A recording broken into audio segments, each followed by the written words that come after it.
राज्यसभा में प्रधानमंत्री नरेंद्र मोदी ने कहा कि खाड़ी के देशों में बसे भारतीयों की सुरक्षा और आजीविका सरकार के लिए एक बड़ी चिंता का विषय है तथा भारत संवाद एवं कूटनीति के माध्यम से क्षेत्र में शांति बहाली चाहता है। वर्तमान संकट ने पूरी दुनिया की इकोनॉमी को हिला दिया है। अभी तक पश्चिम एशिया में जो नुकसान हुआ है उससे रिकवर होने में भी दुनिया को बहुत समय लगेगा। भारत पर इसका कम से कम दुष्प्रभाव हो, इसके लिए निरंतर प्रयास किए जा रहे हैं। हमारी इकोनॉमी के फंडामेंटल्स मजबूत हैं और सरकार पल पल बदलते हालात पर नजर रखे हुए हैं। खबरों का सिलसिला लगातार जारी है। आप बने रहिए TTN 24 न्यूज के साथ। और भी गंभीर बना देती है। इसलिए सरकार ने मेड इन इंडिया जहाज बनाने के लिए करीब 70,000 करोड़ रुपए का अभियान शुरू किया। भारत आज ship building, ship breaking, maintenance and overhauling ऐसी हर सुविधा के निर्माण पर तेज गति से काम कर रहा है।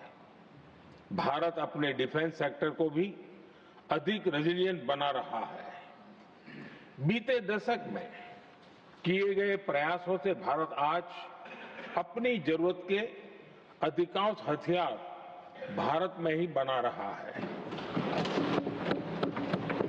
एक समय था जब भारत अपने जीवन रक्षक दवाओं के कच्चे माल यानी API के लिए भी दूसरे देशों पर बहुत अधिक निर्भर था।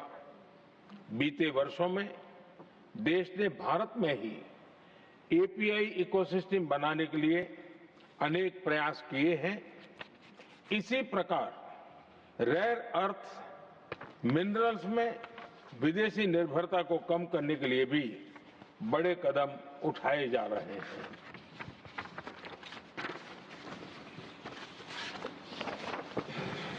आदरणीय सभापति जी, वर्तमान संकट ने पूरी दुनिया की इकोनॉमी को हिला दिया है। अभी तक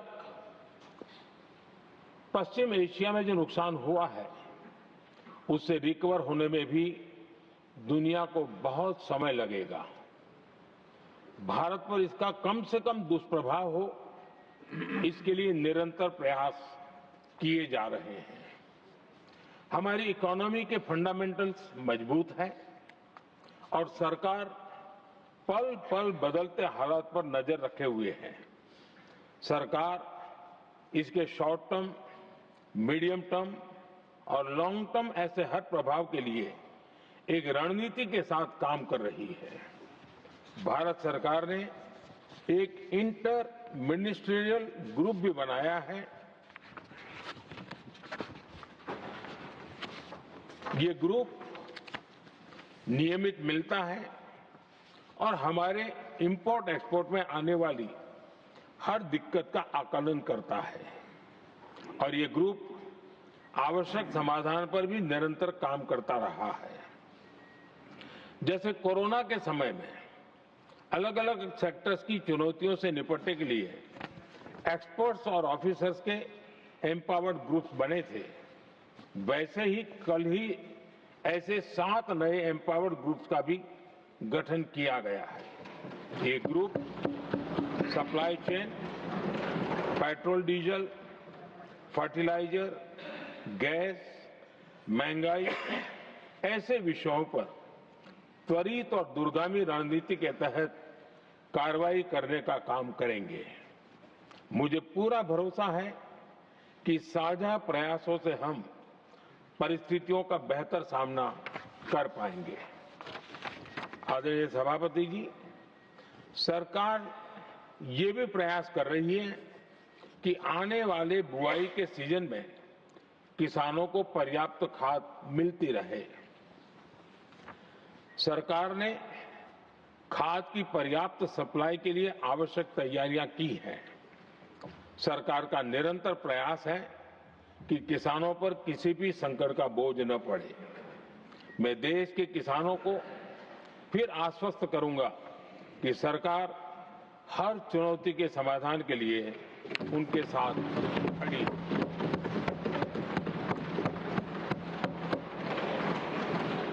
आदरणीय सभापति जी, ये राज्यों का सदन है। आने वाले समय में ये संकट हमारे देश की बड़ी परीक्षा लेने वाला है और इस परीक्षा में सफलता के लिए राज्यों का सहयोग बहुत आवश्यक है। इसलिए इस सदन के माध्यम से मैं देश के सभी राज्यों की सरकारों से भी कुछ आग्रह करना चाहता हूं। संकट के समय गरीबों पर, श्रमिकों पर, प्रवासी साथियों पर बहुत बुरा असर पड़ता है। इसलिए पीएम गरीब कल्याण अन्न योजना का लाभ